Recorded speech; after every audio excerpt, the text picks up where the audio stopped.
Okay, so we are going to do a double side change. I've got the Dexcom G7 and the Tandem X2 insulin pump. So let's get started. I already peeled off the last patch in a video that is now deleted because there was too much noise going on. So my apologies. We're just gonna move along. I also do need my lovely iPhone so that I can set up my Dexcom on here, because that's the only way I can do that. For those that don't know, my Tandem is out of warranty, which means I can't do the update for the G7, so I'm stuck with the app and the app only. So we're gonna go ahead and start a new sensor, use the camera to scan the code, and I do like that these codes are actually different. I like it. Okay, so it says we can insert it now, so I'm just gonna roll up my sleeve, press it against my skin firmly, bam. Then we're gonna cover her up, say that my new sensor was inserted, and it'll take about 20 to 30 minutes to load. That can go in the trash. We're pairing it. And then I also want to, okay, so this is 27 minutes for a warm up. I also am gonna put a Lexcam patch on. It's a clear hypoallergenic patch. I'm obsessed with these. These are my favorites. So let's get started. I'm gonna take the first layer, and it looks like I kind of did this with it. So let me try to match. Ooh, this one's a little bit hard because of the way I positioned it. But it does help that the Lexcam patches, they have a little bit of extra room for you to be able to fit the Dexcom inside of the hole, which is nice because not a lot of companies think about that. And there's my dog. Okay, so we're good with that.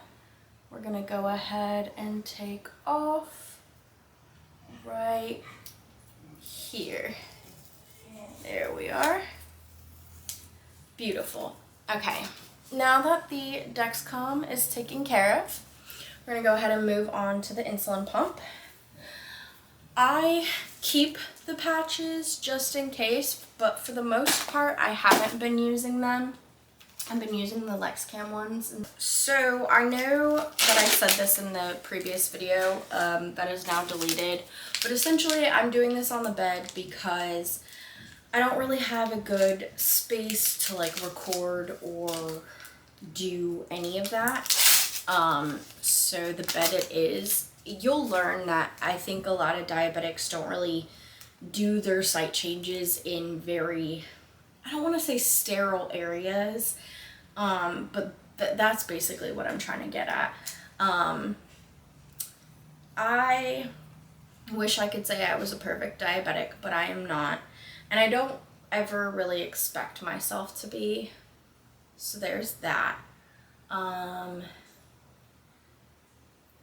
I'm gonna go ahead and draw up the insulin. I'm just waiting for that all to funnel in here, which it slowly is. Beautiful. It looks like according to this file, I'm gonna need to open up a new one after this. You wanna draw out air from the cartridge, like so, and then push it back up, and then once you have no air bubbles, which I didn't and then I did, you want to go ahead and just, I'm terrible at this right now. Okay, inject all the insulin into the cartridge. Eye cap, kind of crazy. My girlfriend hates it, but that's besides the point. Let me go ahead and take off my current pump site. Ooh, All right, beautiful. And then we're just gonna go ahead and take care of a new site. So I thought it might be interesting for me to talk about when I was diagnosed with diabetes while I changed my pump site. I was gonna start with it earlier, but my head was all scrambled. So when I was diagnosed, I was actually, it was 2009. I was 11 years old.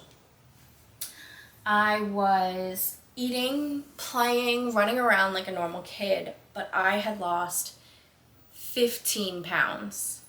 And for anyone that like can imagine an 11-year-old losing 15 pounds, the bathing suit that my mom had was hanging off me. Mind you, this was January, but I lived in Florida at the time, so it wasn't like, it was obvious, right? Because like my bathing suit was hanging off of me, like I was eating, I was playing, so my mom freaked out because she was like, what's going on? Like her bathing suit that I like just got her not too long ago, or like this past summer, is like hanging off of her.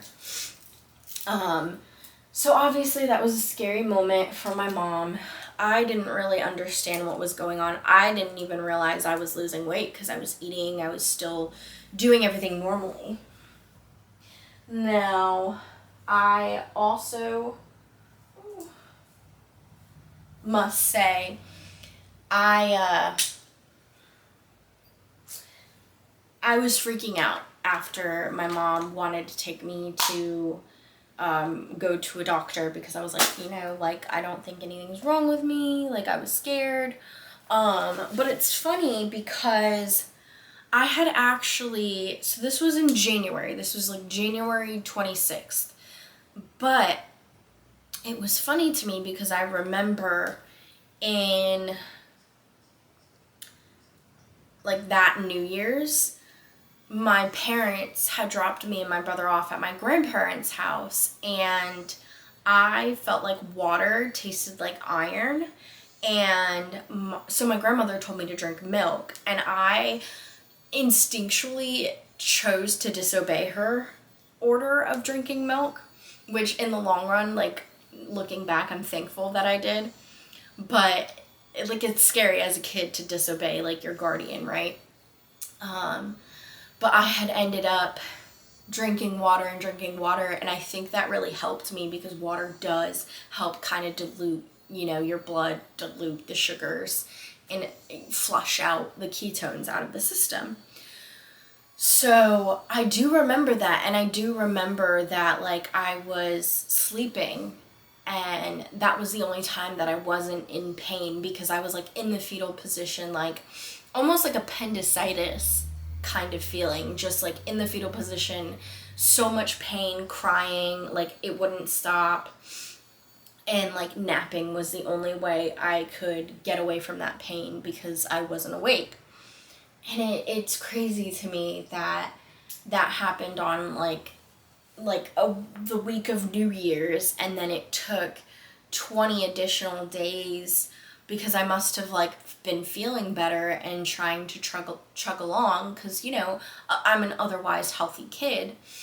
So after like my mom realized that I was like losing weight, and it was just a lot of signs that my mom was like, okay, there's something wrong with her. This isn't like a sickness or the flu. She's not starving herself. She's eating. So I think my mom was finally like, okay, we need to figure out what's going on. So when she took me to my primary at the time, you know, we went through everything, and I remember her dropping me back off at my dad's house because my parents were separated at the time, and my mom calls me and she goes, hey, so like we're gonna have to bring you to the hospital. And I do remember I had like a phone that I think I could use the internet for. Either that, or I was like using the computer to like research like the signs and symptoms that I was feeling, because my mom has hypothyroidism. So that was what my mom was thinking was going on, was like maybe I had hyperthyroidism because my maternal grandfather Well, this is gonna be a fun vlog. My camera just died. The battery's dead, but I didn't finish my story, so we're just gonna talk on here. I'm done with my insulin pump. I'm doing my site reminder, and then I'm good.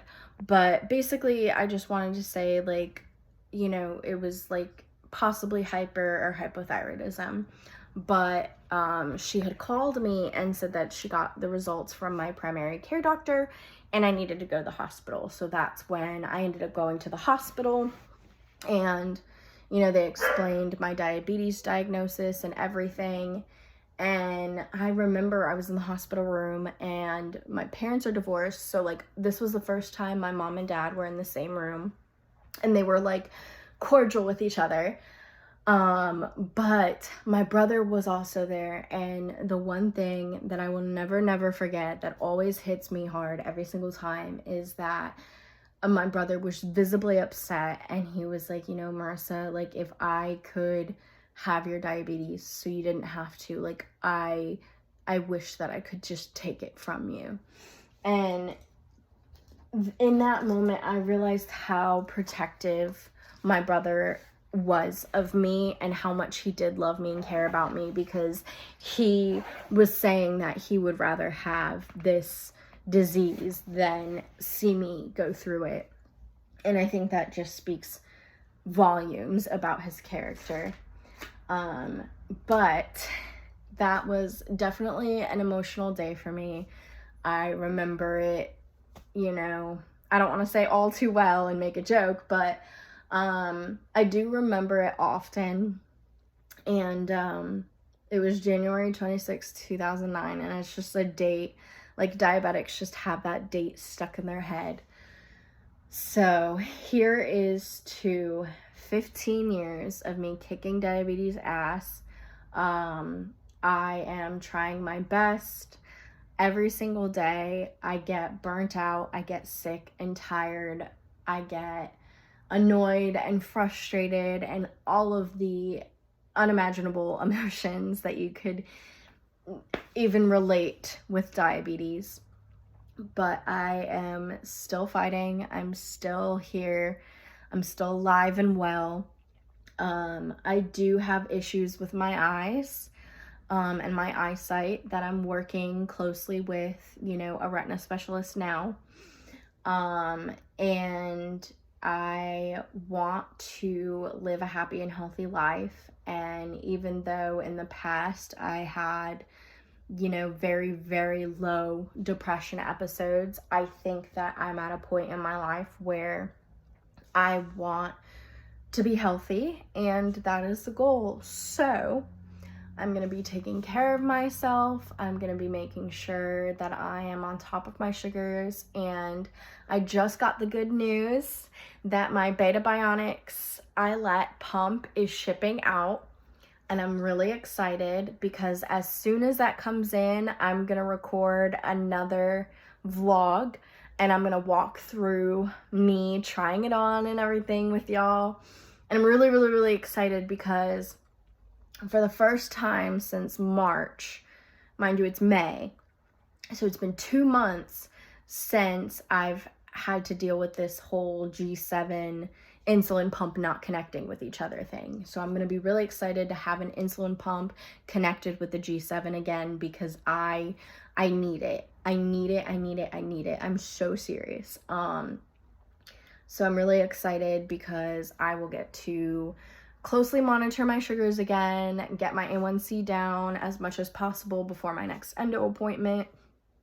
And I just want to say, like, it is hard. It is a battle that diabetics fight every single day to stay alive, to stay healthy. And I just want whoever's watching to know that we are kicking ass.